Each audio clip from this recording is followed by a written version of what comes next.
वर्ष 2027 पर्यंत भारत तूरडाळीच्या उत्पादनात आत्मनिर्भर बनू शकेल असा विश्वास केंद्रीय गृह आणि सहकार मंत्री अमित शहा यांनी व्यक्त केला आहे। अमित शहा यांच्या हस्ते आज देशातल्या तूर उत्पादक शेतकऱ्यांची नोंदणी, खरेदी आणि पेमेंटसाठीच्या पोर्टलचा आरंभ झाला, त्यावेळी ते बोलत होते। मूग आणि चणाडाळीच्या उत्पादनात भारत आत्मनिर्भर झाल्याचं त्यांनी सांगितलं।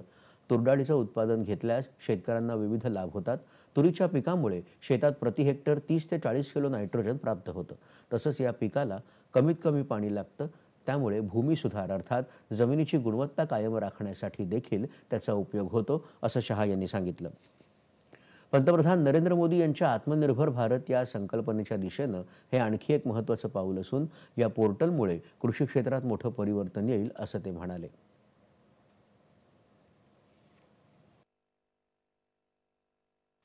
आज भी हमारे लिए संतोष का विषय है कि क्षेत्रफल में और उत्पादन में, दोनों में आज दुनिया में हम नंबर 1 हैं।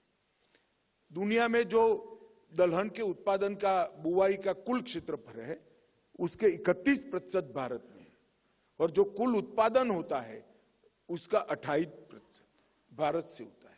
हम सबसे बड़े हैं, मगर कंजम्पशन भी हमारा सबसे ज्यादा है।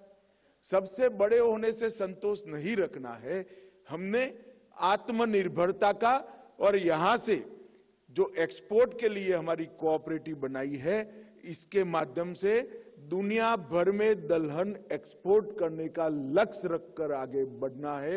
ये हमारे किसानों के सर पर जिम्मेदारी है। महाराष्ट्र, मध्य प्रदेश, उत्तर प्रदेश, राजस्थान, आंध्र प्रदेश, कर्नाटक, गुजरात, छत्तीसगड आणि बिहार या सर्व राज्यातल्या शेतकऱ्यांनी या पोर्टलवर नोंदणी करून लाभ घ्यावा, असं आवाहन त्यांनी केलं। पोर्टलवर नोंदणी करणं, खरेदी करणं तसंच पैसे भरणं एकाच माध्यमातून उपलब्ध असेल।